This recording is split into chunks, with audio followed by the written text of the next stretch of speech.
ஏப்பா தம்பி, தலையை சொறியறத நிப்பாட்டு. இதுக்கு தான் ஹேரை பார்த்துக்கணும் டேண்ட்ரஃப் இல்லாமன்னு சொல்றது. இதே மாதிரி உங்களுக்கும் இருக்கா? அப்போ நான் சொல்ற டிப்ஸை ஃபாலோ பண்ணிக்கோங்க. முதல்ல டேண்ட்ரஃப் எப்படி வருதுன்னு தெரியுமா?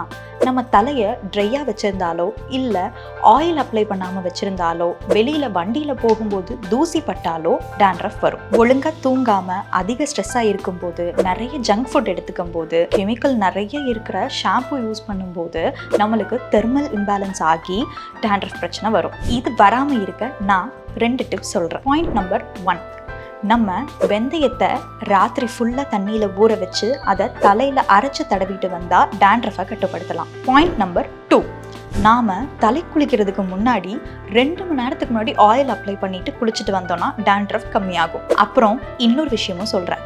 எக் ஒயிட்டோட கர்டை மிக்ஸ் பண்ணி தலையில் 30 மினிட்ஸ் அப்ளை பண்ணிட்டு குளிச்சுட்டு வந்தால் டேண்ட்ரஃபை கண்ட்ரோல் பண்ணலாம். இதெல்லாம் ரொட்டீனாக நீங்கள் டெய்லி ஃபாலோ பண்ணீங்கன்னா சீக்கிரமாகவே டேண்ட்ரஃப்லேருந்து ரிலீஃப் ஆகலாம். இந்த டிப்ஸை மறக்காமல் உங்கள் ஃப்ரெண்ட்ஸ் அண்ட் ஃபேமிலிக்கு ஷேர் பண்ணுங்கள். அதே மாதிரி டேண்ட்ரஃப் இருக்கும்போது உங்களுக்கு யூஸ் ஆன ஹோம் ரெமெடிஸை எங்களுக்கு கீழே கமெண்ட்டில் சொல்லுங்கள்.